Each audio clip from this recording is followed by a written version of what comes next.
Hey, what's up, guys? You downloaded a brand new episode of Speaking Wrestling with Elvis Arroyo, and as always, I am your host, Elvis Arroyo, and this is episode 22. And on this week's episode, we're going to talk about Clash of Champions, Raw and SmackDown Live, going to give you guys what to watch for, performers and floppers of the week, and of course, we're going to get into NXT talk this week. And as always, guys, before we get started, I want to give you guys a quick reminder. Head on over to our YouTube page, hit subscribe. You can also follow us on Twitter at Speaking Wrestle and find us over on Instagram at Speaking Wrestling. And you can download this podcast anywhere you listen to your podcast for free. Alright, guys, what a week it was for WWE TV. Once again, a monumental week and a pay-per-view weekend. So let's get started with Clash of Champions, which was this past Sunday evening, and let's get a quick take going on. This show was great, guys. I really enjoyed it a lot. Some stuff wasn't all that great. It didn't live up to the past pay-per-view, SummerSlam. Of course, SummerSlam being one of the biggest pay-per-views. This, to me, was more like a B-plus pay-per-view show. Not so bad, but it did what it was supposed to do. It's your September pay-per-view as we head on over to Fox in October, and of course, the next pay-per-view, Hell in the Cell, and we're going to get into all that as that starts coming along. But again, guys, Clash of Champions was a really good pay-per-view. All the championships were on the line, and there was a lot of championships being retained. Guys like Kofi Kingston, Shinsuke Nakamura, Seth Rollins, of course, retains his title, and Alexa Bliss and Nikki Cross retain their women's tag team championships, along with AJ Styles, who, surprisingly, this United States title match was on the kickoff show, and that brought a lot of surprise to many people out there wondering why the hell is AJ Styles in the kickoff, and as well as Cedric Alexander, who's been having such a great week. AJ Styles comes up with a win here, retains his United States Championship. Reason why I bring this up is because there was so much outcry, not only because AJ Styles, who's a top performer and a champion, being on the kickoff show, but Cedric. And like I said, he's been having such a great week, getting this opportunity to go against one-on-one against AJ Styles, one of his influences coming up into the business. And there was so much outcry on social media as to why is Cedric Alexander being treated the way he's being treated. I don't see it that way. I really don't. There's so much people out there on social media saying that Vince is out to get Cedric, that they're burying Cedric Alexander. I think that word, again, gets thrown around so much, burying and burial. This is not a burial. I mean, my response to this is the guy is working with a top guy, AJ Styles. He's in a championship match. He's on TV every single week. And look, he's on a pay-per-view. Just because it's the kickoff show and just because it was his hometown and he didn't win, it does not mean that the guy's getting buried. The guy's getting one of the greatest opportunities that any superstar right now on the roster could be getting. I mean, you want to talk a burial? I mean, name guys like Mojo Rawley, No Way Jose. That's a burial. But of course, this pay-per-view was filled with new champions as we got new tag team champions. Which ones? Both. We got Raw and SmackDown tag team champions. The Revival picking up the win against the New Day. A great match, a clinic. These are two of the top tag teams in the world, and you can argue with that. But the guys are phenomenal, and Revival once again claiming domination over the tag team division like they said they were going to do. They are going to be the greatest tag team to ever be in the wrestling business, and they're proving it. So once again, they pick up more gold, and Robert Roode and Dolph Ziggler become the new Raw Tag Team Champions as they defeat Seth Rollins and Braun Strowman. Up until the very end of this match, everything seemed to be going just fine for the Raw Tag Team Champions, but of course, knowing that it was going to fall apart at some point. But again, congrats to Dolph Ziggler and Robert Roode on becoming tag team champions.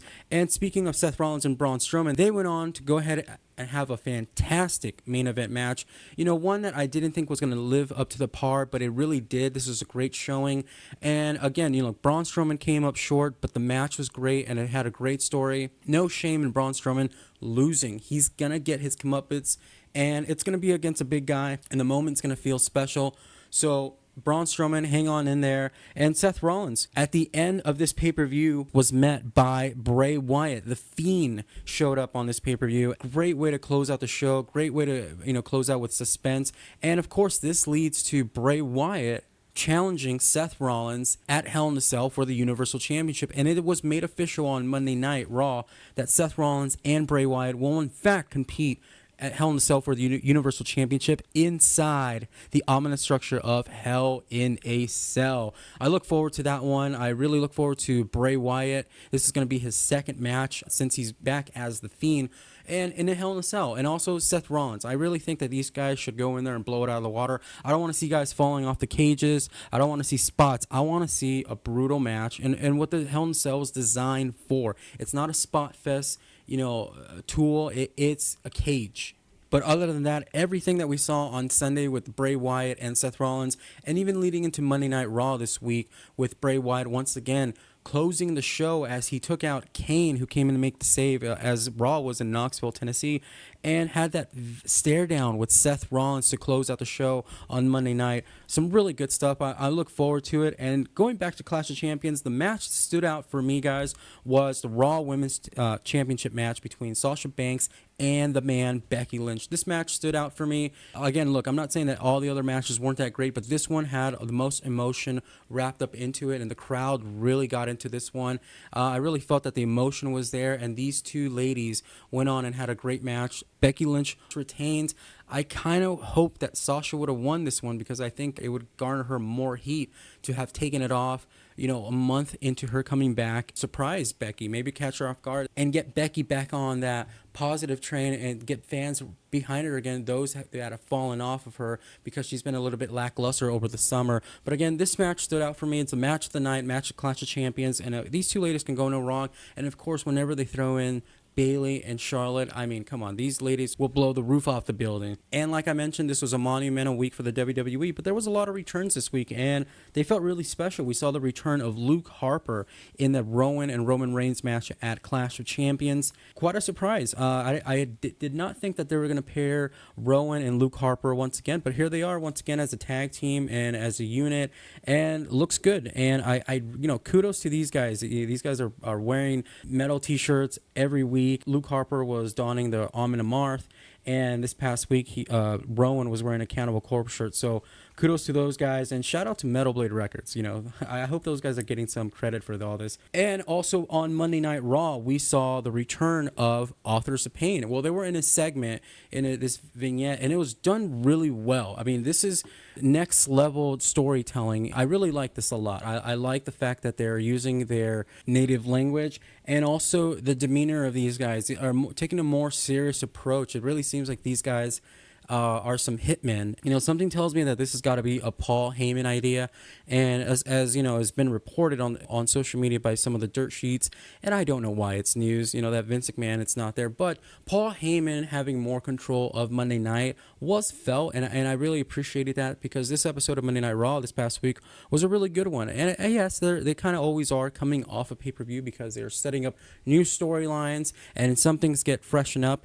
But I really like this. And also, we saw the return of Rusev, minus Lana. And Rusev has been put in the storyline with Maria Kanellis and Mike Kanellis. And it's very interesting because Rusev is now the father of the unborn baby of Maria. This scene was great. Again, another Paul Heyman idea. I think it is.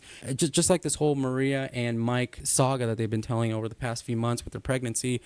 It has that feel like it's edgy. It has that feel where they're slowly crossing the boundaries that they once did before, and I like that. And I look, I think if you really pay close attention to WWE programming, you do notice that they have kind of gone a little bit away from the charitable work and are focusing more on the characters and storylines. And every now and then the word bitch gets thrown around, and it's no big deal anymore. So if this leads to us moving into a more edgier direction as we move to Fox, and of course with competition coming along the way, good stuff for the business. And I have always thought that this is a direction it should go. If you want to sell tickets and create that buzz that you once did 20 years ago, today you kind of got to bring some of those elements back into play. So I really like that a lot. And of course, we cannot talk about Monday Night Raw without mentioning King of the Ring. And this is the last installment of King of the Ring talk. I really hope that it comes back next year so we can continue this on.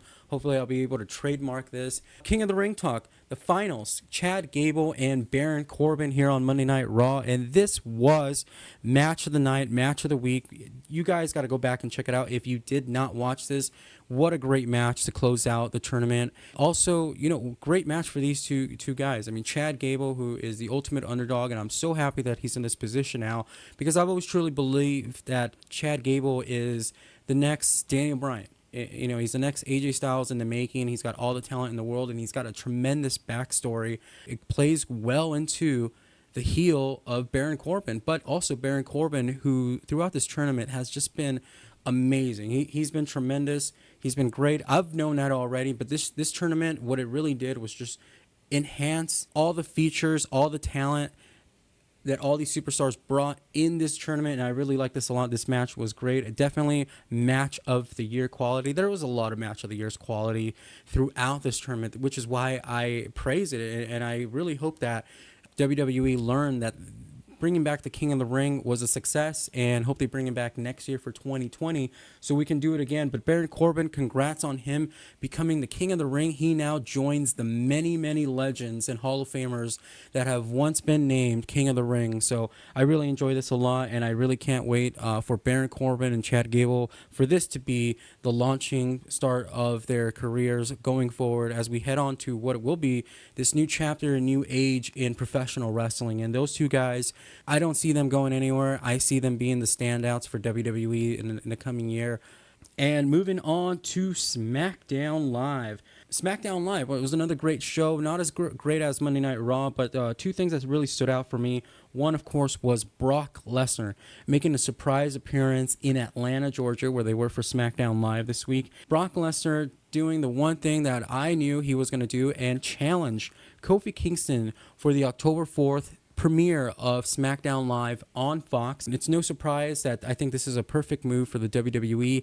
Is Kofi Kingston ready to drop that title over to Brock Lesnar? Is it a good move? Is it a move that Fox and McMahon have come up with? Is it time for Kofi Kingston to drop the title? By the sounds and reactions that Kofi Kingston got at Clash of Champions, I would believe that the time for Kofi Kingston's reign has come to an end, albeit come to Brock Lesnar, somebody who, in the eyes of the wrestling fans, don't take too well and fear Brock Lesnar defeating Kofi Kingston and taking away that WWE title away from us.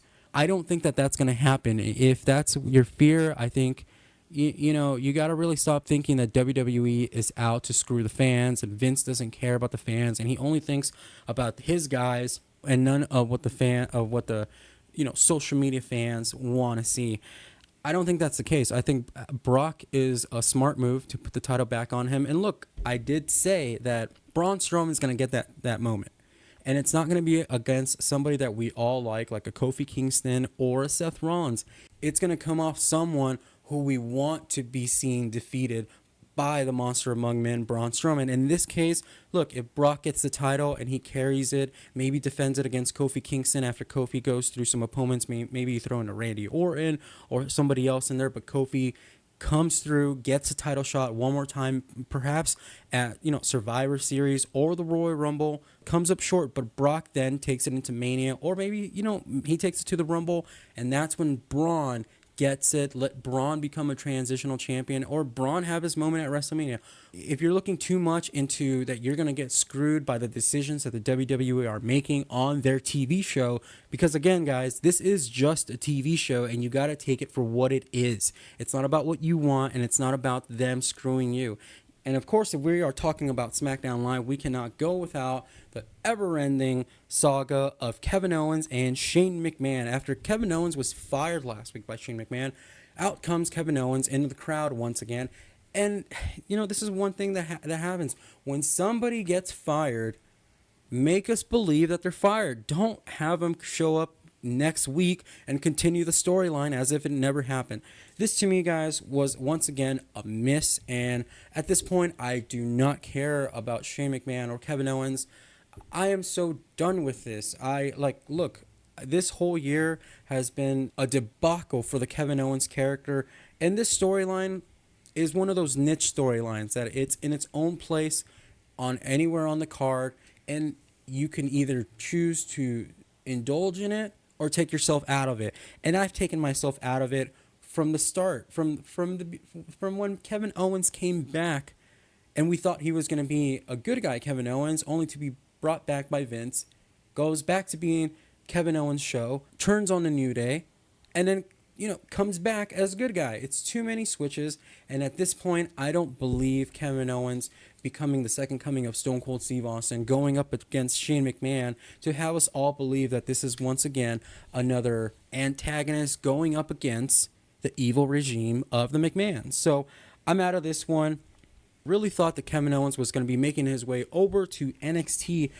As I said, guys, the monumental week of WWE continued on to Wednesday night, and it will continue every single Wednesday because NXT is home now on USA Network. And this week they had their first premiere episode on USA Network for the first hour, and it was a tremendous show. You want to kick off the show right, you kick it off with a fatal four-way number one contendership for the women's championship. Candice LeRae, Io Shirai, Bianca Belair, Mia Yim were great. I love this match. And also the opening, the very, very opening of NXT. When you first tune in and you got those first opening seconds and you got Triple H opening up and giving a very passionate speech about what NXT means to him, to the fans, and to everybody that's been a part of this ride. And it only got me to think that I will not be surprised if we see the same opening from AEW in 2 weeks, only it will be Cody giving the same verbiage along the same lines that Hunter did. So I will not be surprised if that happens. I'm calling it here now. And if I'm wrong, guys, I'm wrong. What's the big deal? Learn to be wrong, guys. Learn to be wrong. But nonetheless, a 2-hour show. First hour on USA, second hour on the WWE Network. This show is great. Again, this show featured a lot of new talent and a lot of talent coming back, as we saw Leo Rush come back, and we saw standout talents like Cameron Grimes, who I believe is going to be a great player in this. Oni Lorcan had a tremendous match. We saw Matt Riddle against Killian Dane in the main event. Great match. But the match that we all came here to see was the Velveteen Dream defend his North American Championship against the Messiah of the Backbreaker, Roderick Strong. And what a great match. These are two of my favorite guys. I mean, seriously, whenever I watch NXT and these two guys come on my screen, I am hooked.